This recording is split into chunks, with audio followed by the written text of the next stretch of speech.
بسم اللہ الرحمن الرحیم. ناظرین، آپ پروگرام دیکھ رہے ہیں پاکستان ٹوڈے اور میں ہوں آپ کا ہوسٹ اقبال شاہد. ہندوستان پاکستان میں شیعہ سنی فساد کرانا چاہتا ہے، اس کی یہ منصوبہ ناکام ہو چکا ہے. اس کا یہ مضمون مقاصد ہمارے علماء کرام کی ایک تمام طبقہ فکر نے آج اس پر متفقہ طور پر ایک اعلامیہ جاری کیا ہے، جس میں قبلہ ایاز صاحب ہیں، راغب نعیمی صاحب ہیں، تقی عثمانی صاحب ہیں، اور اس طرح حنیف جلندری صاحب ہیں اور اہل تشیع کے تمام علماء کرام موجود ہیں. انہوں نے کہا ہے کہ ایک ضابطہ اخلاق کی منظوری دی ہے، جس کے تحت جو مسلمان کی تعریف آئین میں درج ہے اس سے ہی تصور کیا جائے گا، اور دوسرا کوئی شخص ممبر، محراب، مسجد یا امام بارگاہ میں کوئی مذہبی منافرت نہیں پھیلا سکے گا. یہ میں سمجھتا ہوں قوم کے لیے ایک مبارک بات ہے، کیونکہ ہندوستان دن رات پاکستان میں 5th جنریشن وارفیئر کے طور پر ہر وہ حربہ استعمال کر رہا ہے جس سے پاکستان کی جڑوں کو ہلایا جا سکے. دوسرا اہم جو واقعہ ہوا ہے وہ 2 ستمبر ایک نوٹیفیکیشن ہوا ہے، یعنی پریزیڈنشل آرڈیننس ہے، جس کے تحت سمندر میں جو جزیرے ہیں، جو سمندری حدود میں بن قاسم کے ارد گرد جزیرے ہیں، وہ وفاق کے زیر انتظام لے لیے گئے ہیں، جس پر سندھ حکومت نے بڑا احتجاج کیا ہے اور کہا ہے کہ اس آرڈیننس کو واپس لیا جائے. جبکہ شیبلی فراز نے کہا ہے کہ جب بھی ہم کو کام کرنا چاہتے ہیں تو وہ صوبائی حکومت جو ہے، یعنی سندھ حکومت، یہ ہر کام میں روڑے اٹکاتی ہے. ان کا یہ بھی کہنا تھا کہ ہم نئے 2 شہر بسانے جا رہے ہیں. تیسرا ہمارا موضوع جو ہے ہم ڈسکس کریں گے وہ یہ ہے کہ میاں نواز شریف صاحب اور 50 اور ان کی پارٹی کے جو مین لیڈرز ہیں ان کے خلاف جو بغاوت کا مقدمہ شاہدرہ میں قائم کیا گیا تھا، اس پر وزیر اعظم نے اظہار ناپسندیدگی کا اظہار کیا ہے اور کہا ہے کہ یہ ہماری منظوری سے نہیں ہوا. جبکہ مسلم لیگ نون کے تمام زعماء کہہ رہے ہیں کہ یہ پرچہ عمران خان صاحب کی منظوری سے ہوا، کیونکہ بدر بشیر جو ہے وہ پی ٹی آئی کا سرگرم رکن ہے، جس کی فوٹیج جو ہے چوری اعجاز اور گورنر پنجاب چودھری سرور کے ساتھ لوگوں نے شیئر کی ہیں. تو میاں سیف الرحمان صاحب، اب بتائیے کہ سب سے پہلے تو ہم اس کو لیتے ہیں جو علماء کرام نے آج ایک، میں سمجھتا ہوں اتنا خوبصورت جامعہ ایک ضابطہ تیار کیا ہے، کیونکہ پاکستان جو ہمارا ہے تو ایک منٹ میں جنرل صاحب کی کال ہے، جنرل صاحب کو ملا دیں. اچھا، وہ صورتحال یہ ہے کہ انڈیا کا جو میجر گرو ہے، آپ نے اس کی ویڈیو دیکھی؟ جی میجر گرو نے باشگاف طور پر کہا کہ انڈیا کو چاہیے کہ پاکستان کے اندر جا کے وہ خاص طور پر ان علماء کرام جہاں وہاں میں دراڑیں ڈالے ان کے اندر جا کے، اور یہ ہے کہ یہاں پاکستان میں ایک یہ دیکھیں جی، یہ 5th جنریشن وار سے بھی اگلی سٹیج ہے. میں نے 2 بڑی اہم شخصیات یورپ سے اور امریکہ سے آئی تھی، ایک تو آسٹریلیا سے آئی تھی، ان کے انٹرویوز کیے تھے اور دو ملاقاتیں بھی تھی. ایک ڈاکٹر رچرڈ بیرٹ تھے جو اقوام متحدہ کے یونائٹڈ نیشنز کے باقاعدہ کاؤنٹر ٹیررزم کے سفیر رہ چکے ہیں. بعد میں وہ یورپین یونین کے سفیر تھے اور وہ دنیا بھر میں وہ سفر کرتے تھے. پاکستان آئے تو اتفاق سے میرے سے ان کی ملاقات ہوگی ایک ایکسکلوزیو. تو میں نے ان سے بیٹھ کے چائے بھی پی اور اس میں بات چیت بھی کی، انٹرویو بھی شائع کیا. تو میں نے انہیں کہا کہ پاکستان کے بارے میں آپ دنیا میں کہاں پلیس کرتے ہیں؟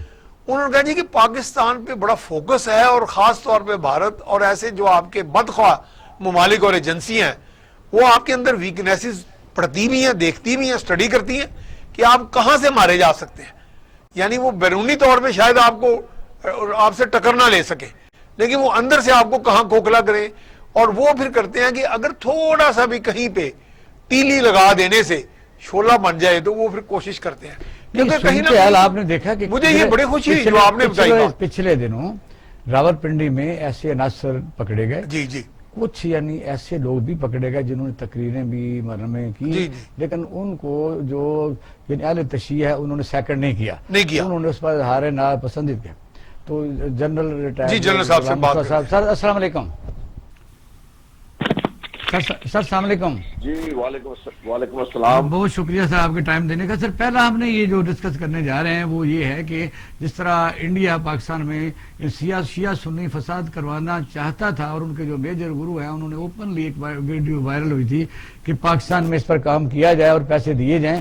تو وہ علماء کرام کے جو پاکستان کے مین علماء کرام ہیں، یعنی حنیف جلندری صاحب ہیں، قبلہ ایاز ہیں، اس طرح میرے پاس کافی نام لکھیں گے، تو ہر طبقہ فکر کے راغب نعیمی صاحب صاحب ہیں, تقی عثمانی صاحب ہیں, تو انہوں نے ایک ضابطہ اخلاق کی منظوری دی ہے اور انہوں نے اعلامیہ جاری کیا ہے کہ جو مسلمان کی تعریف آئین میں درج ہے اسی کو ایکسیپٹ کیا جائے گا, اور نمبر 2, مسجد, ممبر اور کسی بھی جگہ کے اوپر مذہبی منافرت کی اجازت نہیں دی جائے گی. اس کو ہم کنڈیم کرتے ہیں. اس پر ذرا کیجیے کہ انڈیا کی جو سازش ہے وہ پاکستان کے علماء کرام کو ہم کس طرح دیکھتے ہیں؟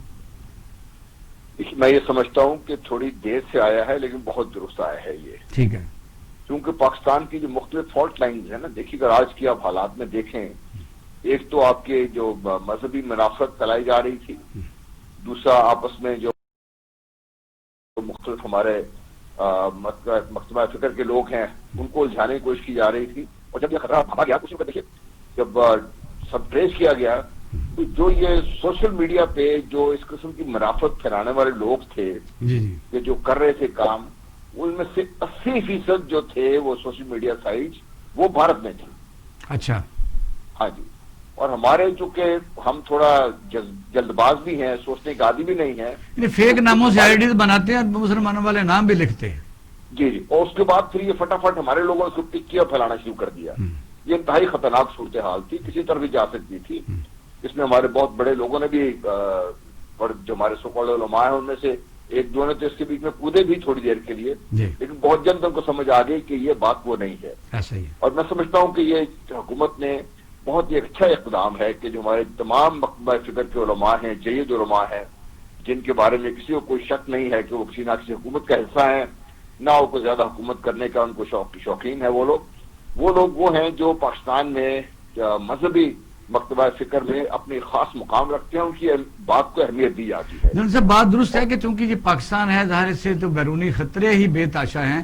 ہمارے یعنی دوستوں کی تعداد بھی اتنی زیادہ نہیں ہے. انڈیا ہمارے پاس بیٹھا ہوا ہے, سرحد گرم ہے, بلتستان گلگت کے الیکشن ہونے جا رہے ہیں, پیچھے محرم گزرا ہے, آگے ربیع الاول ہے. یعنی اتنے ہمارے اس قسم کے ہمارے ایونٹس ہوتے ہیں, کسی وقت بھی کوئی کارروائی ہو سکتی تھی.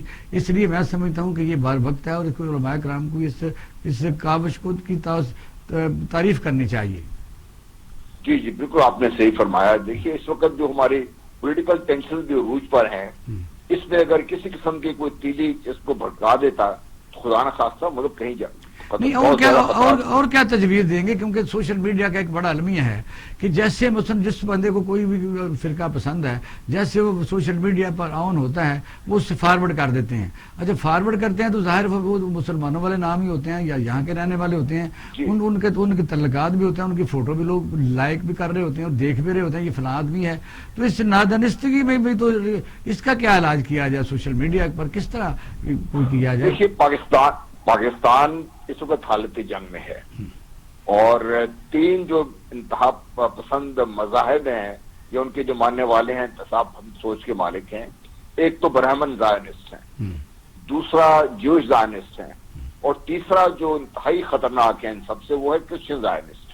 اچھا. ان تینوں کا اس وقت ملاپ ہوا ہے, اور ملاپ کس کے خلاف ہے یہ دیکھیے, ان کا آپس میں تو کوئی اختلاف نہیں ہے. ان کا اختلاف اگر ان کا ہے تو صرف ایک اب مخالف ان کے جو قوت ہے اس سے اختلاف ہے, جسے یہ خائف بھی ہیں, وہ ہے اسلام. اب اسلام کے ماننے والوں کو جس طریقے سے ہم تقسیم ہے فرقوں میں, اگر اس میں تفریق کو ہم اور بڑھانا چاہیں یا ایسے حالات کریٹ کر دیں تو وہ تو پاکستان پہ آگ لگنے کا خطرہ ہے. اس میں میری تجویز صرف یہ ہے کہ حکومت اپنے جو سائبر کرائم ونگ کے لوگ ہیں یا دوسرے ایسے لوگ ہیں, یا حکومت کے پاس بڑے ذرائع ہیں جو اپنے سوشل میڈیا جو بجائے کہ کسی ایک پارٹی کا کام کریں یا دوسری پارٹی کا کام کریں, تیسری پارٹی کا کام کریں, ایک تو اس پولیٹیکل لیول پہ بھی یہ ایک بات فیصلہ ہو جانا چاہیے کہ ایسی بات نہیں ہوگی, کوئی اس کو سپورٹ نہیں کرے گا. وہ تو جنرل صاحب باقاعدہ فنڈیڈ ہے, یہ بھی علمی ہے, بالکل آپ نے درست ڈائیگنوز کیا ہے. جو ہمارے جو پولیٹیکل پارٹیز نے بھی جو دیکھیے اس میں ان کا بھی شیئر دیکھیں گے, جو آپ دیکھیں گے نا باقی 20% جو پاکستان میں ہیں اس میں کچھ آپ کو سیاسی جماعتوں کے لوگ بھی متحرک نظر آئیں گے. تو اس کو پرو ایکٹیو ہو کے ان کو بلاک کرنے کے لیے, ان کو روکنے کے لیے جو پاکستان کا اپنا ایک نیریٹو ہے, اوور آل یہ نیریٹو ہے پاکستان کا, اس کے لیے ان کو باقاعدہ ایفرٹ کرنی پڑے گی, کیونکہ یہ پرسپشن بلڈنگ کچھ ٹائم لگتا ہے, بڑی امپورٹنٹ ہے. اور ہر جو جو منفی سوچ والا شخص ہے پاکستان میں یا وہ قوت ہے وہ میاں سیف الرحمان سے بھی ذرا ایک لے لیتے ہیں. میاں سیف الرحمان صاحب یہ تو ہو گیا, مسئلہ یہ ہے کہ کیا اسے کنٹینیو میٹنگوں میں کنورٹ نہیں کرنا چاہیے, کیونکہ اس کو منتھ وائز یعنی 3 مہینے بعد جب کوئی ایسا کوئی ایونٹ آئے, عید آئے, عید میلاد النبی کا آگے آ رہا ہے تو کئی پچھلے گزرے ہیں, مثلا یہ مستقل اس طرح کا بنا لینا چاہیے کہ ہر مہینے اس کی میٹنگ ہو. جو لوگ دشمن ہیں ان کو ایک تو پتا کروایا جا سکے گا, دوسرا اپنے اپنے فرقے کو گائیڈ لائن دی جا سکے گی, اچھا میسج آئے گا. اس میں دیکھیں میرا حال کچھ شہریوں کو بھی شامل کیا جائے, جیسے ان کی کمیٹیاں, آپ کو پتا ہے شیعہ سنی امن کمیٹیاں ہوتی تھیں اس طرح کا. اور ماضی میں دیکھیں کہ ماضی میں تو تفریق ہی نہیں تھی. اگر ہم کسی کو اہل تشیع کہتے ہیں تو وہ اہل سنت کے بھی تہواروں میں اسی طرح بھرپور شرکت کرتے تھے, اسی طرح اہل سنت والے اسی طرح سبیلیں لگاتے تھے اور امام بارگاہ تک میں بھی جاتے تھے. یعنی اس میں یہ تو ایسی ہے جیسے علامہ اجتہادی جو تھے نصیر الاجتہادی, انہیں پوچھا گیا کہ جی وہ حسینی ہیں, وہ انہوں نے کہا جی کون سا کلمہ گو ہے جو حسینی نہیں ہے. یعنی کہ یہ باتیں حضرت امام حسین, حضرت تمام صحابہ کرام, قرآن پاک, اللہ تعالیٰ کو ایک کو ماننے والے, ایک مذہب, ایک انداز. ایک تو میاں صاحب آپ کو پرانی مثال دیتے ہیں ایسا ہی تھا, لیکن کیا آپ ایمانداری سے نہیں کہتے کہ اس وقت ہر فرقہ زندگی کے آدمی جو سادہ مسلمان ہے وہ ڈرا ہوا رہتا ہے, ڈرا ہوا ہے جی, بہت ڈرا ہوا, کسی وقت مجھ پر کوئی بات نہ آ جائے. لیکن اتفاق سے اقبال صاحب آپ نے بات چھیڑی تو میں بھی کچھ صحاب کو جانتا تھا, وہ ایک مذہبی رنگ میں لوگوں کو باقاعدہ تبلیغ بھی کرتے تھے. جب ہم ان کے قریب گئے اپنی نو عمری میں تو انہوں نے یہ کہنا شروع کر دیا کہ جی یہ فلان جو فرقہ ہے یہ کافر ہے. میں نے اس پہ پھر بہت سے کالمز بھی لکھے, بڑی ریسرچ کی کہ کچھ لوگ واقعی, لیکن بعد میں مجھے پھر محسوس ہوا کہ وہ بھی کسی نہ کسی جگہ سے ان کو باقاعدہ گائیڈ لائنز آتی تھی کہیں سے کہ وہ تقسیم کرتے تھے اس طرح کے پمفلٹ. تو یہاں پہ جو خام ذہن کے لوگ ہوتے تھے وہ کہتے تھے پیر صاحب نے کہہ دیا, مولوی صاحب نے کہہ دیا, وہ عالم صاحب نے یہ بات کہہ دی وہ صحیح ہوگی.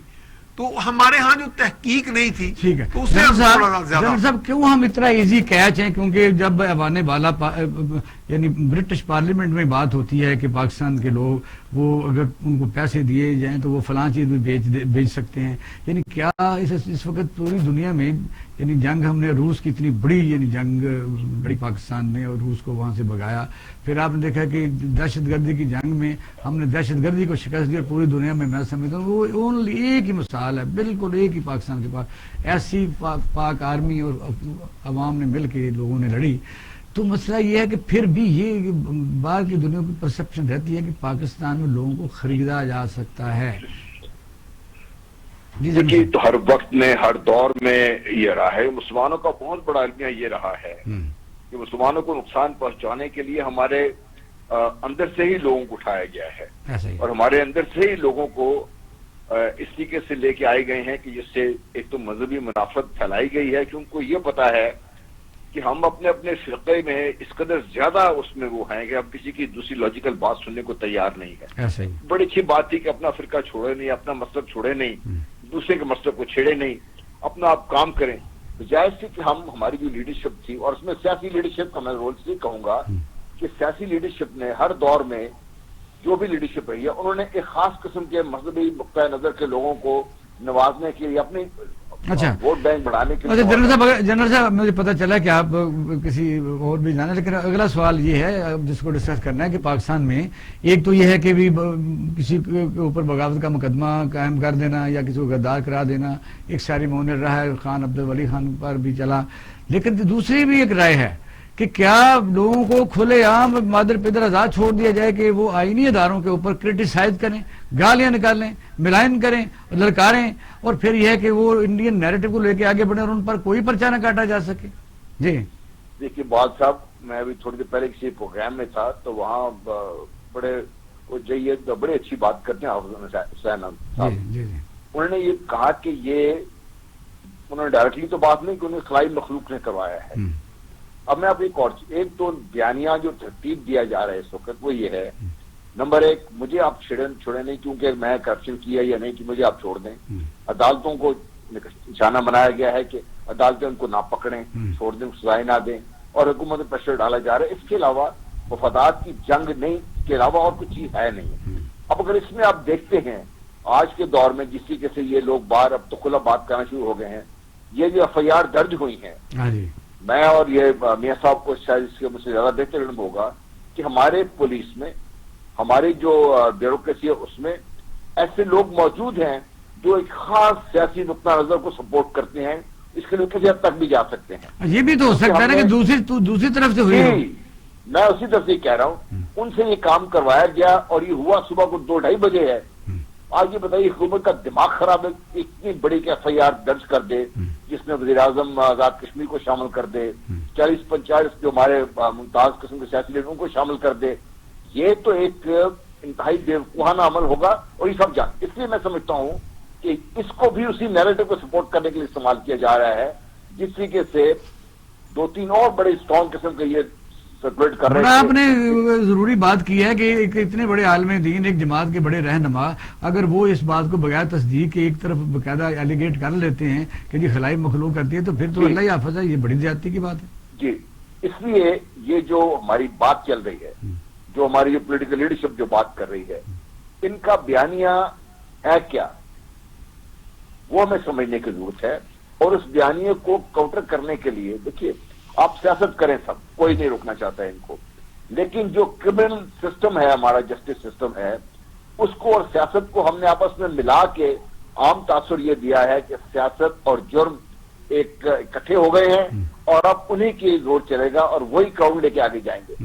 یہ پاکستان کے لیے بذات خود ایک بہت خطرناک چیز ہے. نہیں، مسئلہ جو افینس ہے وہ انڈیویجول ہوتا ہے کہ آدمی قتل کرتا ہے، کسی کو ڈاکہ مارتا ہے، چوری کرتا ہے، ٹریفک وائلیٹ کرتا ہے، اس سے پارٹی کا کیا لینا دینا؟ کرپشن کرتا ہے تو خود جواب دے. یہی تو میں کہہ رہا ہوں، آپ نے اپنا جو پارٹی اپریٹس ہے، اگر آپ اپنے اس بیانی کے لیے سپورٹ کر رہے ہیں تو آپ عام آدمی کا سے کوئی فائدہ نہیں. آپ صرف اپنی ذات کے لیے اس حد تک آگے چلے گئے ہیں کہ میں اگر نہیں ہوں تو اور بھی کچھ نہیں ہے.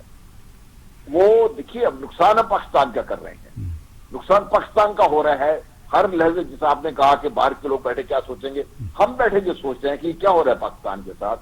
پاکستان کے اداروں پر اتنے کھلم کھلا جو حملے کیے جا رہے ہیں اور بغیر تحقیق کے ایسی بات کی جا رہی ہے، اسی کوئی اس کی، اور جب جو بھی بات کر رہے ہیں ان کا ماضی دیکھیے تو ان کی میں سیف الرحمان سے درمیان میں دیتے ہیں صاحب نے جو بات کی ہے اس پر ذرا بات کر. میں نے جو سوال کیا تھا وہ یہ کہ ایک طرف تو یہ ہے کہ بلا وجہ کسی کو غدار قرار نہیں دینا چاہیے، لیکن دوسرا یہ ہے کہ جب آپ آہستہ آہستہ کسی کو راستہ دیں گے، وہ ایک گالی نکالے گا، دوسری نکالے گا، پھر جلوس نکالے گا، پھر سینٹرل ایگزیکٹو کمیٹی کی اجلاس میں دلکارے گا، پھر وہ نیریٹو ایک کے بعد ایک آگے چلتا جائے گا. پھر تو وہ جو دوسرے لوگ ہیں جو ابھی سوچ رہے ہوتے ہیں، یعنی ڈر رہے ہوتے ہیں یا ان کی پاسداری کر رہے ہوتے ہیں، تو وہ سارے مل جائیں گے تو پھر تو بہت بڑا پنڈارا. اچھا، آپ نے مجھے بڑی دور لے گئے ہیں. میں ایک کل امریکہ سے میں کسی سے بات کر رہا تھا تو وہ کہہ رہے تھے کہ جی یہاں پہ کوئی لاک ڈاؤن کی جب صورتحال تھی تو ہمارے گھر کے اندر ایک تقریب تھی، تو ہم نے وہ تقریب جو ہے منسوخ کر دی. یعنی قانون کی حکمرانی کا یہ سطح ہے وہاں پہ کہ گھر کے اندر وہ تقریب نہیں کر رہے، پولیس نے اندر آ کے کوئی لاٹھی چارج نہیں کرنا. لیکن یہاں پہ ہے کہ آپ گھر کے باہر بھی جا کے جو مرضی ہنگامہ کر لیں، شور و غوغا کر لیں، اسٹیٹ کو ملائن کر لیں، اداروں کو ملائن کر لیں، لوگوں کو انسائٹ کریں وائلنس کی طرف لائیں، تو آپ کو پکڑے نا. بالکل انفرادی جو آپ کا جرم ہے، ریاست آپ کو انفرادی طور پہ پکڑے گی، نہ آپ کے باپ کو پکڑے گی، نہ آپ کی بہن کو، نہ ماں کو، نہ بیوی کو، جو آپ کا انفرادی فیل ہے. دیکھیں یہاں پہ رول آف لا جو ہے نا اس کو اسٹرکٹلی انفورس کر دیا جائے. یہ دیکھیں آج ویسے گورنر صاحب نے بڑے واضح طور پہ، چودھری سرور صاحب نے کہا ہے کہ میں بھی اور وزیر اعظم خود کو ڈس ایسوسیٹ کرتے ہیں اس سے، یعنی ان کی نظر میں چلو ڈس ایسوسیٹ کرتے ہیں. میں اب دوسری طرف ہم آ جاتے ہیں. اب یہ ہر پاکستانی شہری جس کو کوئی تکلیف پہنچی اس کے سامنے کوئی آدمی کانسٹیٹیوشنل وہ جا سکتا ہے، انسٹیٹیوشن کو گالی نکالنا درج ہے، تو کیا اس میں ممانعت کیا ہے؟ نہیں، پولیس اسٹیشن میں آپ کوئی بھی شکایت قانون کے دائرے میں رہتے ہوئے جا سکتے ہیں اور کہہ سکتے ہیں وہاں پہ جا کے، کہنے والا تائید کرنے والا. اور یہ ہے کہ البتہ ہمارے وکلا حضرات تھوڑا سا کنفیوژن پیدا کر رہے ہیں. وہ کچھ یہ کہہ رہے ہیں، چونکہ میں بھی وکیل نہیں ہوں، آپ بھی نہیں ہیں، کہ جی یہ 120 اور یہ جو سیکشن لگائے گئے ہیں، یہ جب تک اوپر سے فیڈرل گورنمنٹ یا صوبائی حکومت جب تک اجازت نہ دے تو ایک تھانے دار یا ایک ایس پی یا سی سی پی او اپنے تعین نہیں کر سکتا. اس کی تحقیق کر لی جا سکتی ہے اگر کسی نے. وہ بات پھر اس میں آتی ہے کہ ممکن ہے یہ کوئی ایسے مینٹلٹی کا یا کسی جگہ پہ اور نیٹ ورکنگ ہو کسی اور کی، وہ تھانے دار صاحب یا پولیس آفیسر استعمال ہو گئے ہوں. لیکن یہ بھی ہے مقدمہ ان کا مطلب یہ ہے. پھر غداری اور سنگین غداری میں کیا فرق ہے مجھے بتائیے؟ کیا ٹریفک کا اشارہ کاٹنا وائلیشن کرنا یا مرڈر کرنا برابر ہے؟ جب ہم مشرف کو کہتے ہیں کہ جی اس نے سنگین غداری کی اور آرٹیکل 6 لگا دیا، اس نے کیا کیا تھا بھئی؟ ایک طرف تو ٹریفک کا اشارہ کاٹا، ایک طرف گالیاں نکالی، دونوں میں فرق نہیں ہے. آپ سمجھ دیجیے جنرل صاحب اس کا جواب دیجیے کہ میں جنرل مشرف کی بات کر رہا ہوں کہ ہر بندے نے ایک پورا سیریز چلائی کہ سنگین غداری کیس ہے. جو پاکستان کا آرمی چیف تھا اور یہ ہے کہ فوج کا سربراہ تھا، سنگین غداری کیس. وجہ بتائے کہ اب اس سے تو بات آگے بڑھ چکی ہے. جی جنرل صاحب. دیکھیے اس سے تو بات بہت آگے بڑھ گئی ہے. میں یہاں پہ بدقسمتی ہمارے ملک کی جو 18ویں ترمیم ہم نے کی 2010 میں، اس میں انہوں نے چپکے سے ایڈ کر دیا، اور 2007 میں جو ہوا تھا اس میں چیف جسٹس کو بھی آپ پکڑنا چاہیں ہمیں. اور ہمارے یہ نظام میں بہت بڑی خامی یہ ہے، اس قسم کا کام جو کرا کے گئے وہ چیف جسٹس ہو گئے اسقاط چودھری صاحب، زبردستی مقدمہ درج ہو گیا. ابھی جو فیصلہ آیا پتہ چلا کہ یہ جرم جو سو کالڈ اگر کرائم ہوا تھا 2007 میں ہوا تھا، آپ 2010 میں قانون سازی کر کے آئین میں ترمیم کر کے اس کو آپ نے جرم بنا دیا، اور پوری عدالتیں سارا نظام ساری سیاست اس سے گرد گھومنا شروع ہو گئی.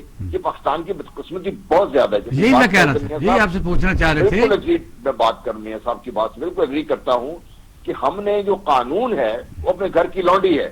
ابھی آپ نے میاں صاحب کا بہت زور سے انہوں نے غصے میں اظہار کیا کہ عدالتوں نے میرے خلاف کیا ریمارک دیے ہیں. انہوں نے یہ بات نہیں کی کہ جب آئے معزز چیف جسٹس اور اسلام آباد ہائی کورٹ جب ان کی بیماری کا مقدمہ پیش ہوا تو انہوں نے باقاعدہ حکومت سے استفسار کیا کہ آپ بتائیے کیا گارنٹی دے سکتے ہیں میاں صاحب کی زندگی کے؟ دیکھیے وہ تو میاں صاحب کو دکھ نہیں دکھا اس چیز سے. اس وقت اگر کوئی سیاسی لیڈر اپنے خط کاٹ کا ہوتا جتنا میاں صاحب سمجھتے ہیں، وہ کہتا ہے ایسی بات مت کرے، میری بیماری میری جگہ پہ ہے، میرا مقدمہ اپنی جگہ پر ہے. وہ خود تو اس قسم کی چیزیں ان کو پسند آتی ہیں، لیکن کسی کے خلاف بات ہو جائے تو ان کو پسند نہیں آتی. اور یہ اکراس دی بورڈ ہم سبھی تقریباً اس طرف شکار ہیں. اس طرف رزلٹ یہ ہوا ہے کہ جو ہمارا جسٹس سسٹم ہے انفارچونیٹلی وہ بھی انڈر کیا کہتے ہیں کوشچن آ گیا ہے. اب ضرورت اس بات کی ہے کہ ہماری لیڈرشپ بڑی لیڈرشپ نہیں، یہ تو سپریم کورٹ کی آبزرویشن ہے. خود انہوں نے کہا جی پاکستان کا نظام جو عدل ہے وہ تقریباً تباہ ہو گیا ہے. لفظ میں آپ کو بتا رہا ہوں. بالکل آپ نے صحیح کی. میں یہ کر رہا ہوں نا کہ یہ بجائے سے کہ ہم سسٹم کو بہتر کرنے کی بات کریں، ہم جس طرف جا رہے ہیں کہ سلیکٹڈ حکومت ہے، بھائی ٹھیک ہے اوکے. اگر آپ کو کوئی اعتراض تھا، اگر پی ٹی آئی کو اعتراض تھا تو انہوں نے 126 دن کا دھرنا دیا اس کے اوپر. انہوں نے پھر جو بھی قانونی راستہ اختیار کیا. مجھے بتائیے ابھی تقریباً 91 یا 92 پیٹیشن فائل ہوئی ہیں اس میں الیکشن کمیشن میں، اس میں سے آدھی سے زیادہ پی ٹی آئی کی اپنی ہیں. تو باقی جو ہیں اس میں سے کن کن لوگوں نے فائل کی ہے وہ تو کبھی سامنے لے کے آئے نا. کسی نے اتنی ایفرٹ کی ہے جسی کے سے پی ٹی آئی کے لوگوں نے کی تھی. وہ ڈار صاحب تھے سیالکوٹ کے اور بھی جو لوگ تھے، انہوں نے بڑی دیر کوشش کی جب تک کہ عدالتوں نے آخری نسخ گئے، پیسہ بھی لگایا، سب کچھ کیا. وہ تو جنرل صاحب بات کافی آگے چلی جائے، کیونکہ آپ نے دیکھا کہ اب جو دونوں جماعتیں اکٹھی ہیں، پیپل پارٹی اور مسلم لیگ نون، اور یہ پاکستان میں واحد واقعہ ہوا کہ پیپل پارٹی کی حکومت بحال نہ کی گئی، محمد خان جنیجو کی حکومت بحال نہ کی گئی اور میاں نواز شریف کی حکومت بحال کی گئی. اس وقت تو فیصلے بڑے اچھے لگتے تھے. جی وہ میں کہہ رہا ہوں نا کہ اپنی مرضی کا فیصلہ ہو جائے تو ٹھیک ہے، اگر وہ قانونی طور پر ان کے خلاف جائے تو ان کو پسند نہیں ہے. تو اگر اس قسم کی لیڈرشپ بھی آج سامنے آئے گی، ان کی بات بھی آپ دیکھیے کس کا تخت لہجہ ہوتا ہے ان کا، اور لگتا ہے کہ یہ ذاتی طور پر ذاتی دشمنی ہے کوئی ان سے. اگر آپ کھل کے بات کریں، سامنے آئیں، بیٹھ کے بات کریں ان سے، مقدمے میرے چلتے ہیں ٹھیک ہے چل دیں دو، آپ آئیں تو صحیح نا جو عدالتوں کو کہہ کر گئے ہیں. اور دوسری طرف مولانا فضل الرحمان صاحب ہیں، ان کا اپنا ایک الگ دکھ ہے، پی ٹی آئی کا اپنا ایک الگ دکھ ہے. بھائی ہم سب نے مل کر اپنے اپنے دکھ اکٹھے کر کے اس میں آپ یہ بتائیے کہ پاکستان کا، یہ پاکستان کے عوام کا کیا فائدہ ہے. یہ جو 20 سکوات آئے ہیں پی ڈی ایم کے، یہ ابھی جو بات ہو رہی ہے، کیا اس سے ہماری مہنگائی کم ہو جائے گی؟ کیا اس سے ہماری بجلی سستی ہو جائے گی؟ مہنگائی ختم کرنا ان کا وہ اس میں شامل ہی نہیں ہے. وہ صرف اس کو پولیٹیکل آپ دیکھیں کہ پوائنٹ سیکیورنگ ہے. جب وہ 2-2.5 کروڑ کی 2-3 گاڑی سے اتر کے 3 بندے اترتے ہیں تو آگے جو جلوس کو یعنی ان کو ویلکم کرتے ہیں ننگے پاؤں لوگ، وہ ظاہر ہے ان کو پتا ہے کہ جن کی وجہ سے ہم غریب ہیں، نعرے مار رہے ہیں. اب کیا کیا جائے ایسے طبقے کا بھی؟ یہی تو میں رہا ہوں کہ ہم نے بجائے سے عوام کی نہ ہم نے قانون بہتر کرنے کی کوشش کی نہ. مجھے تو حیرت ہے، اگر آپ کو یاد ہو جب یہ مجھے کیوں نکالا کہ میاں صاحب نے جلوس نکالنا شروع کیا تھا وہاں سے پنڈی سے، تو تو رستے میں ان کا ایک بیان تھا, بڑا عجیب سا بیان تھا کہ مجھے تو یہ پتہ ہی نہیں تھا کہ ہمارا جو قانون ہے کتنا ہے کیسے ہے, اگر مجھے پتا ہو تو میں ٹھیک کر دیتا.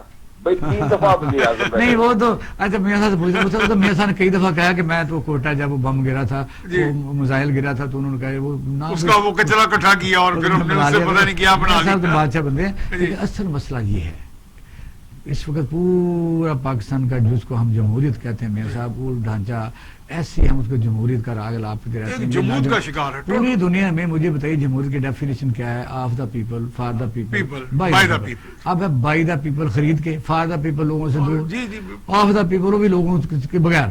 اب سودے بازیاں ہیں, اب مینجمنٹ ہے, امریکہ سے کی جائے, امریکہ سے ایسا چل رہا ہے ماسٹر سرونٹ, امریکہ سے کی جائے یا کئی ملکوں کو مینج کر کے کیا جائے. اب یہ ہے کہ ووٹر سیکنڈ لائن میں رہ گیا صرف. آپ نے میاں صاحب کا ان کا مریم نواز صاحب کا بیان ہے کہ ہم نے بڑی قربانیاں لیڈروں دی, اب عوام باہر نکلیں. یعنی ہم تو رہیں گے جہاں رہیں گے, لندن میں رہیں گے کہیں, تو عوام اگر باہر نکلتی ہے تو پھر کیا؟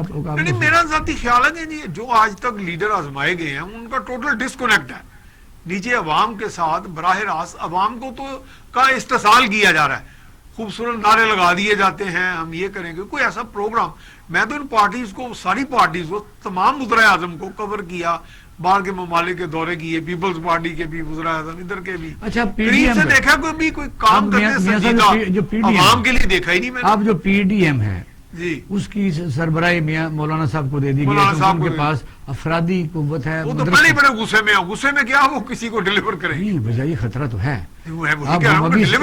اس سے پہلے ہم جو بات کر رہے تھے کہ ملک سخت خطرے میں ہے, دشمن نظریں جمائے بیٹھا ہے اور اندر یعنی ان کو یہ خلفشار جو ہے وہ اس کا وہ ایکسپلائٹ کرے گا ہمارا. تو مسئلہ یہ ہے کہ انہوں نے صدر بنایا تو یہ پاکستان کے ساتھ اس کو چھوڑ دیتے ہیں کہ وفادار ہے کوئی کہ نہیں ہے. لیکن اس میں جو باڈی بنی ہے اس میں پہلے تو تھا کہ پیپل پارٹی اس کو جنرل سیکرٹری شپ ملے گی, اب یہ ہے کہ نون لیگ کو مل گئی, پھر ان کا روسٹر وائز آئے گی, پھر ان کا روسٹر وائز نہیں آئے گی, یہ پرماننٹ ہے. اے این پی کا بیان بھی آ گیا کہ یہ روسٹر وائز ہے, تو باقی انہوں نے کہا نہیں ہے. اب مجھے بتائیے کہ جو 11 تاریخ جلسہ کینسل کر کے اب وہ پہلا گجرانوالہ ہوگا 16 تاریخ کو, اس کا مطلب گجرانوالہ ایک ہارڈ پوائنٹ بنتا جا رہا ہے. اگر وہاں جلسہ کامیاب ہو جاتا ہے تو کراچی والا تو پھر اس کے پیچھے چھپ گیا نا, وہ تو کارساز والا ہے, بے نظیر کے وہ فالوورز ہیں کہ وہ اور رش ہو جائے گا. ایک ہوگا کیا مجھے بتائیے کہ کامیاب ہو جائے گی تحریک؟ نہیں, میرا ذاتی خیال ہے کہ دیکھیں جب تک عوام کا پورا رسپانس شامل نہ ہو, یہ کوشش تو کریں گے. دیکھیں لیڈرز کے کیسے, دیکھیں میں ایک بات کہتا ہوں, ایک تو اقتدار کی شریش ہوتی ہے کہ آپ کو امید ہو کہ اقتدار میں ہمیں حصہ ملے گا. ایک پیسہ جو ہے پارٹیز کے پاس, اور یہ پارٹی ہیڈز جتنے بھی آپ نے نام لیے ہیں یہ اتنے متمول ہیں, اتنا پیسہ ہے کہ یہ پھر جونک دیں گے اس میں. نہیں, جو پس پردہ خطرات ہیں کیا وہاں جا کے اٹیک کریں گے اپنے اسٹوڈنٹ کے ساتھ, ان کو ایسا پیسے پاکستان میں ہوگا؟ میرا نہیں ذاتی خیال, میرا خیال ہے ہمارے ادارے بھی بڑے چوکس ہیں اور اس کو اتنا پنپنے نہیں دیا جائے گا اس حد تک کہ لوگ باقاعدہ پلاننگ کر کے سابوتاژ نہیں ہوگا. جنرل صاحب سے پوچھتے ہیں کہ کہوں تو پھر بڑی سہمے ہوئی ہے کہ یہ جو لوگ جن کی وجہ سے کہتے ہیں بیمار ہوئے, جس کے سبب اسی اتار کے لونڈے سے دوا لیتے ہیں, تو جب یہ سب لوگ اسٹوڈنٹس کو لے کے ساتھ نکلیں گے, پہلا جلسہ تو لاہور کا آپ سمجھ سکتے ہیں کہ بہت کامیاب جلسہ, مسلم بھی نون کہتی ہے کہ بہت ہیوی جلسہ تھا. تو اگر کل کو ایسا موب بن جاتا ہے اس بیڈ گورننس کی وجہ سے جو اس وقت حکومت کام کر رہی ہے, وہ بھی ذمہ دار ہے مہنگائی وغیرہ کے, تو اسلام آباد پر ایسی کوئی مثال تو نہیں ہے کہ اٹیک کر دیں گے, کیا کریں گے؟ دیکھیے جتنی یہ جماعتیں ہیں جس وقت سو کالڈ اپوزیشن میں رہ کر حکومت کو اپنے عوامی زور سے گرانے کی کوشش کر رہی ہیں, اور ہم یہ سمجھتے ہیں کہ مولانا فضل الرحمان کے پاس افرادی قوت ہے, وہ ان کے مدرسوں کے اسٹوڈنٹس ہیں, وہ ان کو اپنی سیاست میں جھونکنا چاہتے ہیں. کیا یہ فیئر ہے؟ میرا نہیں خیال کہ نمبر 1 یہ فیئر ہے, اور نمبر 2 کہ عوام میں اس کی پذیرائی ہوگی. کیونکہ ایک دفعہ اسٹوڈنٹس کو لے جا کے پنڈی اسلام آباد لے جا کے وہ اچانک چپ کر کے نکل گئے, اور وہ بچے بھی اب اتنے سمجھدار ہوئے ہیں کہ سب اپنی جان دینے کو نہیں آئے گا اس میں. کیوں میں بتائیے, لیکن وہ ڈیپینڈنٹ تھا نا, یہ بھی تو سر اسٹیٹ فیلئر تھا نا کہ ہم ان کو تعلیم نہ دے سکے. یہاں پہ میں اسی طرف آ رہا تھا, اسٹیٹ کا فیلئر یہ تھا کہ ابھی تک انہوں نے جو ہمارا وہ نیشنل ایکشن پلان تھا اس میں مدرسہ ریفارمز لے کے آنی تھی. ہاں جی, اگر مدرسہ ریفارمز آ جائیں تو یہ جتنے یہ ہمارے سیاسی لیڈرشپ ہے جو جن کا یہ پاور بیس بھی ہے, ان کا فائنینشیل بیس بھی ہے, اگر اس کو حکومت ٹیکل کر لے اور ہو سکتا ہے کوئی اتنا بڑا آج کل کے دور میں کوئی ایسی امپاسبلٹی چیز نہیں ہے وہ یہ اچانک شاید نہ ہو، آرام آرام سے ہو. تو اگر اسٹیٹ اس بچوں کی ذمہ داری لے اور مدرسے چلنے دے، اور مدرسوں میں جو ماڈرن تعلیم بھی ہے ساتھ، بڑے اچھے سے میں نے ادارے دیکھے ہیں جو مذہبی طور پر بہت زیادہ لائٹن بھی ہیں اور اپنے بچوں کو ماڈرن تعلیم بھی دے رہے ہیں، اور ایسے ادارے بنائے جا سکتے ہیں، انہی اداروں کو کنورٹ کیا جا سکتا ہے. اور یہ گورنمنٹ کی فیلئر ہے، گورنمنٹ نے بہت لیٹ کر دیا ہے. اور یہی مدرسہ ریفارم جو پاس ہو گئے نہیں ہیں، جس کو آرمی کے ساتھ مل کے انہوں نے بنایا تھا، فضل الرحمان صاحب کا ایک دکھ یہ بھی ہے کہ اگر یہ ریفارمز ہو گئی تو ان کا یہ جو پاور بیس ہے یہ ان کا بہت ڈیمیج ہو جائے گا. نہیں، انہوں تو یہ بھی کہا ہے نا کہ اگر ہمیں چھیڑا گیا، اگر ہمیں یعنی روکا گیا یا ہمارے پر زیادتی کی گئی تو یہاں افغانستان والی صورتحال پیدا ہو جائے گی. تو یہ تو بہت بڑا تھریٹ ہے. دیکھیں میاں صاحب، بات کر دینا بہت آسان ہے. ابھی کل ہی ایک ٹی وی پروگرام میں یہ کسی نے بات کی اور شاید آپ کو اندازہ نہیں ہو، شاید آپ لوگوں سے نظر نہیں گزری. کچھ عرصہ پہلے، کچھ دن پہلے مولانا فضل الرحمان نے آرمی چیف سے بات کرنے کی کوشش کی تو آرمی چیف نے بات نہیں کی ان سے، نیچرلی جو آج کل کے حالات میں. پھر 2 دن پہلے یہ بڑی بریکنگ نیوز جی طلحہ صاحب جو ان کے جو سینیٹر ہیں، وہ ان کے فارم ہاؤس سے ملاقات ہوئی ہے 2 گھنٹے کسی سینئر آرمی لیڈرشپ سے. تو مطلب یہ مولانا فضل الرحمان بڑے اچھے سمجھدار لوگ ہیں.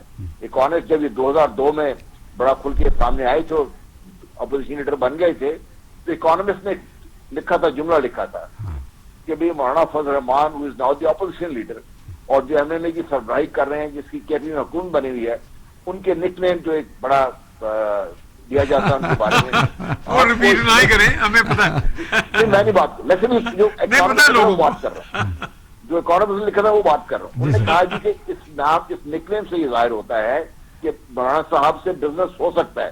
تو مولانا صاحب، میں وہ بات کر، تو مولانا صاحب وہ جو انہوں نے ہارڈ لائن لی تھی، دیٹ واز مور آف اے کرائی فار ہیلپ کہ یار میری بھی بات سنو، کو میرا بھی خیال کرو، مجھے بھی کئی جگہ. جنرل صاحب، ہم یہ تو نہیں کہتے کہ کلیش ہو، لیکن یہ بھی ہے کہ جو پاکستان کی جو جس طرح کو ڈرے سہمے ہوئے لوگ، خاموش جس کو ووٹر کہتے ہیں، یہ سوشل جو لوگ، سول جو لوگ کہتے ہیں کہ جی یہ تنظیمیں بنی ہوئی ہیں، وہ لوگ بھی تو اپنا اظہار کریں نا کہ بھئی ہم جو ہیں یہ بھی کوئی جلوس نکالیں، امن کا جلوس نکالیں، اس ملک کے سنوارنے کا، اس کے ساتھ اظہار یکجہتی کا، تاکہ پتہ چلے کہ یہ بھی لوگ اپنا اظہار کر سکتے ہیں.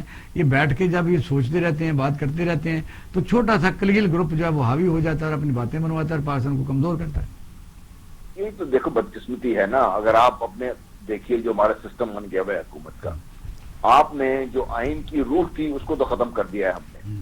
آئین کی روح میں ٹراکارڈمی آف پاور تھی، جس میں ایک مقننہ تھی، جس میں ایگزیکٹو تھا، جس میں ہماری نظام عدل تھا.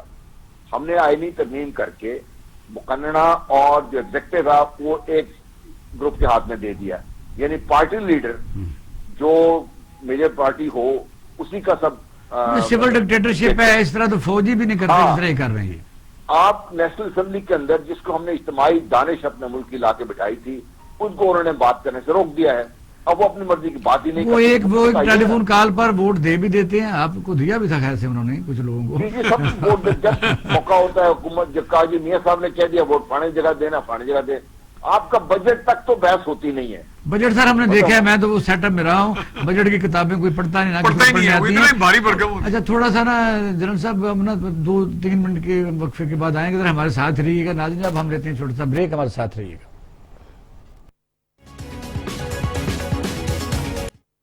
ویلکم بیک ناظرین، آپ پروگرام دیکھ رہے ہیں پاکستان ٹوڈے. ہم ابھی بات کر رہے تھے میاں صاحب سیاسی جماعتوں کی، اس قسم کی جو انہوں نے پیڑیاں بنائی ہے اور پے در پہ اور ویسے میں تو حملے کیے جا رہے ہیں، اپنے طور پر رونا دھونا ہے کہ کرائم ہے، اس کا جواب کوئی نہیں. جس طرح میں تو کئی دفعہ مثال دیتا ہوں، اگر ایک آدمی پر قتل کا کیس ہو تو وہ کہ جی ملک میں اس وقت 1300 بندہ قتل ہے، ان کو آپ پکڑتے نہیں ہیں، تو پہلے 1300 کو سزا دی جائے. اب یہ مریم نواز شریف صاحب کا ایک سلاٹ ہے کو سناتے ہیں کہ بشیر میمن تھے کو ڈی جی ایف آئی ہے، ان کی پینشن کا کیس لے کے بیٹھی ہے. میں ہزاروں آدمیوں کو ثابت کر سکتا ہوں ان کو پینشن نہیں ملی. جی سلاٹ چلائیے. میمن صاحب کا انٹرویو آیا اور انہوں نے انکشاف کیا کہ ان کو وزیر اعظم نے اپنے دفتر بلایا اور دفتر میں بلا کر انہوں نے کہا کہ تم نے کوئی کیس نہیں بنایا، تم نے یہ نہیں کیا، تم نے شریف فیملی کے بارے میں وہ نہیں کیا، یہ نہیں کیا، شریف خاندان کے بارے میں تم نے کیس نہیں بنایا.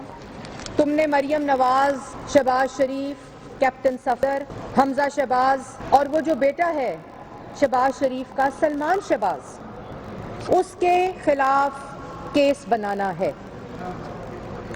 اور میں ایک کر کے آپ کے سامنے رکھوں گی.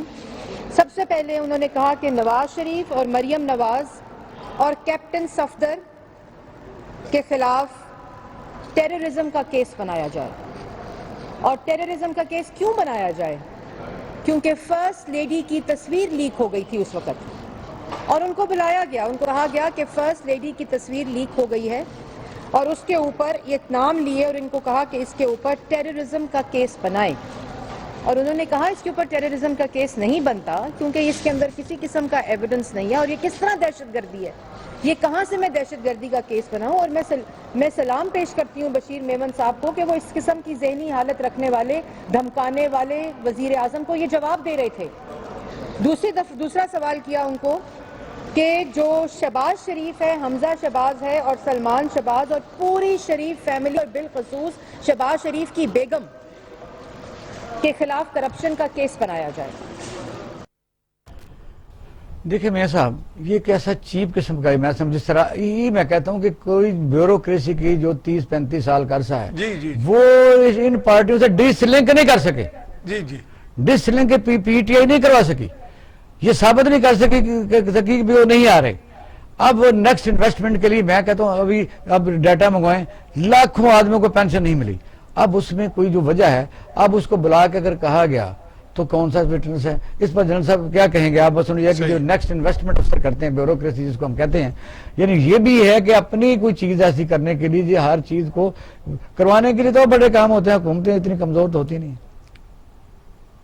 میں آپ کو چھوٹا سا قصہ سناتا ہوں. میں 96 میں یہاں لاہور میں ایک اسٹاف پوزیشن پہ تھا. اس وقت جو لاہور کے ڈی آئی جی وہ تشریف لایا اور وہ ملنا چاہ رہے تھے کور کمانڈر صاحب سے. تو میں نے پوچھا ان سے کہ مسئلہ کیا ہے, اور انہوں نے کہا جی کہ ہماری پولیس میں بہت سارے چور اور ڈاکو بھرتی کر دیے گئے ہیں, اب ان کے لیے ہماری مدد کریں تاکہ ان کو آئیڈینٹیفائی کریں, نکالیں ان کو. اگر آپ کو یاد ہو کچھ عرصہ پہلے عمران خان صاحب کا یہ بیانیہ تھا کہ فوج میں میں کہہ رہا ہوں پولیس میں اور بیوروکریسی میں لوگوں نے قانون اور جو بھی قواعد تھے ان کو ایک طرف رکھ کے لوگوں نے اپنی اپنی پارٹی کے لوگ بھرتی کروائے ہیں. ریلیکسیشن آف رول تھے باقاعدہ, پتا ہے بات ہوا ہے. اب وہ لوگ جو ہیں ان میں سے کافی سارے ایسے لوگ ہیں جو اس وقت بھی اپنے اپنے جو وفاداریاں ہیں ان کی وہ اسٹیٹ کے ساتھ نہیں رہیں. دوسرا انہوں نے اپنے جو قبلہ ہے وہ دوسری طرف کیا ہوا ہے, کسی ایک سیاسی جماعت کی طرف یا دوسری ساتھ. پھر ہم نے آئین میں بار بار ترمیم کر کے جو بیوروکریسی کو جو ایک خاص قسم کا ایک پروٹیکشن حاصل تھی ہم نے اس کو ختم کر دیا ہوا. اب ان کے لیے بھی مجبوری ہے. نہیں, اب بیوروکریسی اس طرح سر ہم کہتے ہیں کہ یہ پی ایم ایل این کی ایک گروپ ہے, یہ پیپل پارٹی کے باقاعدہ گروپنگ ہے. اب یہ اس کو انہوں نے حکومت نے جو کر سکتی تھی کرنے کی کوشش کرنا چاہیے تھا وہ نہیں کیا حکومت نے. یہ حکومت نے بھی آ کے یہی کیا, دب چینج کرے جا رہے ہیں لوگ. بھائی جو بھی ہے اگر وہ حکومت کی پالیسی کے خلاف کام کر رہا ہے یا قواعد سیٹ کی کام کر رہا ہے اس کو سزا دیں. وہ کرنا نہیں ہے. ہم وہ ہر ایک ہمارے یہاں بدقسمتی سے سفارشی موجود ہیں ہر پارٹی میں, وہ آ کے بیٹھ جاتے ہیں. تو ایک یہ جو اتنا یہ گورنمنٹ دھندا ہے اس کو ختم کرنے کی ضرورت ہے, ورنہ پاکستان کا نقصان ہو رہا ہے. یہ جو ہماری بیوروکریسی ہے یہ آگے چلتے ہیں. جنرل صاحب میرا سب بات یہ ہے, میں تو اس معزز جج صاحب آپ کو ہاتھ جوڑ کے ضرور گزارش کروں گا کہ جس طرح بشیر میمن صاحب کا انہوں نے کیس لیا ہے تو جو مر گئے ہیں اکاؤنٹنٹ جنرل کے دفتر میں دھکے کھا کہ ان کو پینشن نہیں ملی, سینکڑوں نہیں لاکھوں بندہ موجود ہے, اور وہ یہ کہتے ہیں کہ جائیں ہر ضلع میں جا کے اپنے کاغذ اکٹھے کر کے لائیں. جب بندہ بھرتی ہوتا ہے تو وہ جب بھرتی ہو کے ریٹائر ہوتا ہے تو ان کی ٹرانسفر لیٹر ہر جگہ جاتے ہیں, ڈسٹرکٹ اکاؤنٹ افسر موجود ہوتا ہے, تحصیل میں ہوتا ہے, ضلع میں ہوتا ہے, لاکھوں بندہ اکاؤنٹنٹ جنرل کے دفتر میں بیٹھا ہوتا ہے تو پینشن پھر بھی نہیں ملتی. مسئلہ یہ کہ اس کو پریسیڈنٹ بنائے اور لوگوں کا بھلا ہو جائے. اگلے سوال کی طرف چلتے ہیں میاں صاحب. اس میں ایک فیڈرل گورنمنٹ نے ایک آرڈیننس جاری کیا ہے 2 ستمبر کو, جس کے تحت انہوں نے مثلا ٹیریٹوریل اور جو اپنا سمندری حدود ہوتی ہیں اس کو ایک اس کے تحت میری ٹائم کو کہتے ہیں کہ جزیرے ہیں کچھ ان میں نئے شہر بسانے. سمندر چونکہ ملک میں اکثر ملکوں کے پاس ایک ہی ہوتا ہے، وہ ساری اسٹیٹ کا ہوتا ہے، اور 18ویں ترمیم کے بعد ہر جگہ سیاپا پڑا ہوا ہے کہ یہ بھی میری ہے، یہ میرا ہے، یہ میرا ہے، بلکہ کئی دفعہ کہتے ہیں ہم فیڈرل ٹیکس اکٹھا نہیں کریں گے، یعنی اس کا مطلب کل کو یہ بھی آ سکتا ہے فیڈرل کے دفتر اٹھا کے یہاں سے لے جاؤ۔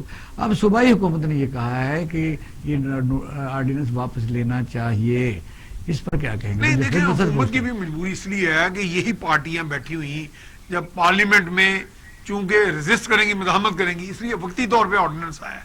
لیکن میرا خیال ہے جس طرح بہت ساری لیجسلیشن پہلے بھی کلیئر ہوگی آپس میں افہام و تفہیم سے، اب بھی ہو جائے گی، لیکن دنیا کے بیشتر ممالک میں جو ساحلی پٹیاں ہیں یہ سارے وفاق یا مرکز کے پاس ہوتی ہیں، کیونکہ یہ جو ٹیریٹوریل، یہ جو میری ٹائم ٹیریٹری ہے، یہ پانی، سمندر، یہ ہوتا ہی ریاست کا ہے، یعنی ریاست سے مراد ہے کہ اسٹیٹ باؤنڈریز ہوتی ہیں، یہ اسٹیٹ باؤنڈریز ہے، یہ اسٹیٹ باؤنڈریز ہے۔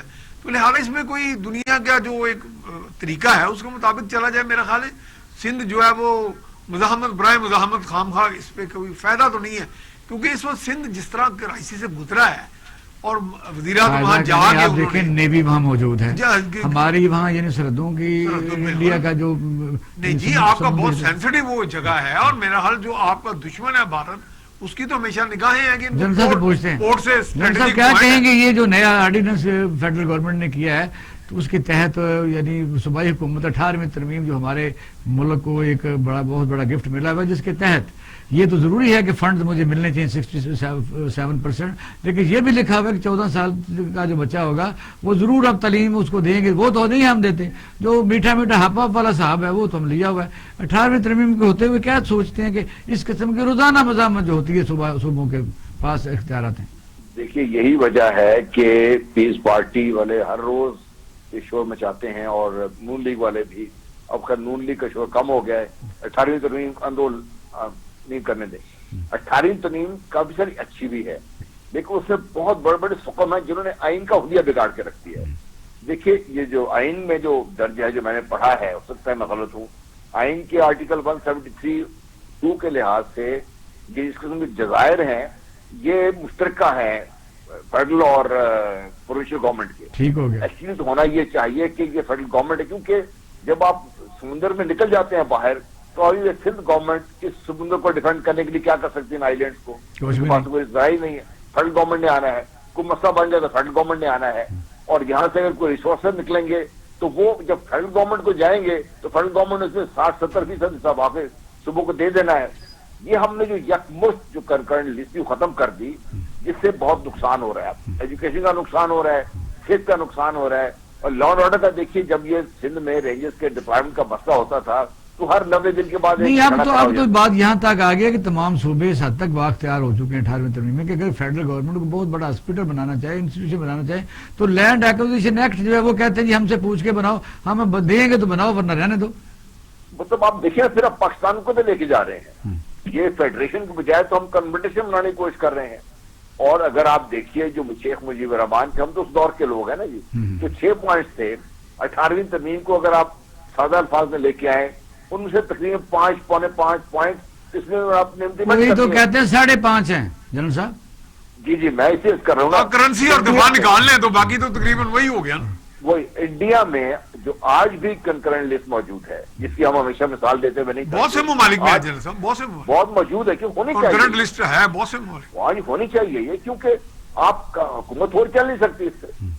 حکومت فیڈرل گورنمنٹ تو وہ صرف اسلام آباد کے وہ بھی لمیٹڈ ہی آ کے رہ گئی۔ اچھا اب ہم کنکلوڈ کریں گے اس کو، ان سے بھی رائے لیں گے۔ میں صاحب مجھے بتائیے کہ جو فیڈرل گورنمنٹ ہے جب 1 یونٹ تھا، آپ کو پتا ہے سب سے پہلے اسٹیٹ لینڈ کے مختلف درجے ہیں، مثلا ویکیو ٹرسٹ ہے، ہندو کاف ہے، مسلم وقاف ہے، پھر دوسرا فیڈرل گورنمنٹ کی زمین باقاعدہ جمع بندی میں ہوتی تھی۔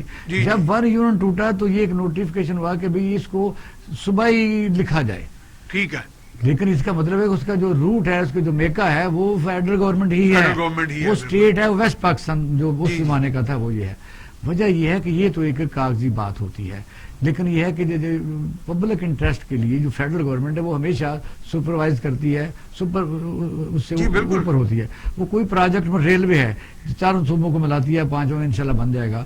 اس طرح کئی ٹیلی کمیونیکیشن ہے، ادھر وابڈا ہے، دریا ہے، سمندر ہے۔ تو وجہ یہ اس طرح اگر ہم نے اس بات کو آگے بڑھنے دیا اگر سندھ جس طرح کر رہا ہے ہر چیز میں ہی وہ روڑے ٹکاتا ہے تو کل کو پھر باقی کیا رہ جائے گا اور کیا خطرہ محسوس کرتے ہیں؟ نہیں یہ تو بلکہ جنرل صاحب نے لفظ بولا کنفیڈریشن، میں تو کہتا ہوں کنفیڈریشن نہیں کانفرنٹریشن ہے، یہ تو تصادم کی سی صورتحال ہے. آپ ملک میں ڈلیور کیا کرنے آئے ہیں؟ میرا مطلب اگر میں چیف منسٹر سندھ ہوں تو میں سندھ کے اوپر صرف بحث کرنے آیا ہوں. کیا میں نے سندھ کے لیے کچھ کرنا ہے؟ کیا میں نے سندھ کے علاوہ جو باقی ملک ہے وہ میرا نہیں ہے؟ یہ سوچ کے یہ نیشنلسٹ سوچ ہی نہیں ہوگی تو لیڈرشپ جو ہے وہ عوام کا یعنی کیا ان کے ساتھ کیا وہ وعدہ پورا کر لیا. ابھی تو ہم اس رکھنے سے اس مصیبت سے نکلیں گے تو کچھ جا کے ہم کو لائحہ عمل طے کریں گے، جی آگے میں نے یہ کرنا ہے، آپ نے یہ کرنا ہے. ہم کیوں نہ ایسا کریں کہ ہم ایک ایسا معاہدہ کریں کہ جناب آئیں کیا کیا کام کرنے ہیں، میرے حصے دیں، جو میرے حصے کا کام ہے جو آپ نہیں. وہ تو جب سپریم کورٹ آف پاکستان نے آبزرویشن دی بلکہ حکم دیا بلکہ چیف جسٹس کراچی بیٹھے رہے کہ بھئی یہ جو ریلوے ٹریک ہے جو سٹی کریں تو انہوں نے کہا جی ہم لوگوں کو کہاں لے کے جائیں. ہاں دیکھیں یہ دیکھیں نا اس طرح تو آپ اگر بہانوں سے تو نظام حکومت نہیں چلا سکتے. اچھا تجویز کیا پیش کرتے ہیں مجھے بتائیے؟ تجویز میری یہ ہے کہ ہم کم سے کم ایک چیز سے تو نکل آئیں، اقتداری کے سرٹیفکیٹ اور یہ میرا خیال ہے بحث مباحث. چلو نکل آتے ہیں. اگر کوئی آدمی باہر کھڑا ہو سڑک پر گالی دیتا ہے، اگر کوئی بندہ سڑک پر کھڑا ہو کے گالی دیتا ہے تو کیا اس پر کیس نہ؟ میرا خیال ہے کسی بھی طور پہ قانون کی حکمرانی پہ کوئی کمپرومائز نہیں ہونا چاہیے. گھر کے اندر بیٹھا کو گالی دے رہا ہے، گھر کے باہر دے رہا ہے، اس کو قانون کے آگے صاحب آپ ذرا لاسٹ کمنٹس آپ کے ہیں. ایک تو کراچی کی صورتحال آپ کے سامنے کہ کیا کرنا چاہیے، اور دوسرا یہ ہے کہ بتائیے کہ اگر اس بات کو ہی ماڈل بنا لیا جائے کہ جو مرضی کو کرے، جو مرضی سڑک کے اوپر کھڑا ہو کے کوئی تماشا لگاتا ہے پھر اس کی بیک ہونی چاہیے، اس کو کچھ نہ کہا جائے، اس کا مطلب یہ ہے کہ پھر اس کا لالچنس ہو جائے گی. یہ تو کوئی طریقہ کا دیکھیے پھر آپ آئین کو چھوڑ رہے ہیں، پھر جو جتھا جس کا اتنا مضبوط ہوگا وہی کام چلائے گا نا. جس طرح سے مطلب مختلف سیاسی لیڈر بھی ابھی دھمکیاں دیتے پھر رہے ہیں، اس قسم کا ملک نہیں چلتے. یہ ملک کو نقصان کرے، ملک کو خدا نخواستہ اتنا نقصان پہنچانے کی کوشش کریں گے ہمارے لیے مسئلہ بن جائے گا. اب بھی وقت ہے. دیکھیے یہ ہماری ہے نا نادان سیاسی لیڈرشپ جو اپنے ذاتی مفادات سے آگے نہیں نکلتی. میرا اپنا خیال یہ ہے کہ اس ملک میں ابھی ہمیں ایک نئے عمرانی معاہدے کی شدید ضرورت ہے، کیونکہ جو پرانا تھا کانسٹیٹیوشن 73 والا. بہت شکریہ جنرل صاحب، بہت شکریہ جنرل صاحب. پاکستان میں ایک نئے نظام کی ضرورت ہے. اس سے پہلے پاکستان میں سو کارڈ جمہوریت وہ عوام کے کسی قسم کے کوئی مسائل بھی حل نہیں کر سکی. یعنی کہتے ہیں all the rules are made for the people, انسانوں کے لیے ہی قانون ہوتے ہیں. پاکستان میں جو جمہوریت ہے اس کو میں تو اکثر وراثتی جمہوریت کہتا ہوں. وجہ یہ کہ ایک دفعہ پارٹی بنا لیں، رجسٹرڈ کرا دیں اور پھر مختلف علاقوں میں آپ ٹکٹیں دے دیں. اس کے بعد پھر اب چوری کریں، چکاری کریں، حکومت کو گالیاں دیں، فوج کو گالیاں دیں، عدالتوں کو گالیاں دیں. ایسے ریاستیں نہیں چلتی. اسٹیٹ جو ہے اسٹیٹ کا بنیادی مقصد یہ ہے کہ اکارڈنگ ٹو لا اس کو چلنا ہوتا ہے، تبھی ملک مضبوط ہوتے ہیں، ورنہ کہ ریورڈ ہوتا ہے جس طرح کہا گیا ہے. تو ناظرین یہ جو نظام ہے اس کے لیے جدوجہد کرنا پڑے گی. آپ اپنا اور اہل خانہ کا خیال رکھیے گا. پاکستان زندہ باد.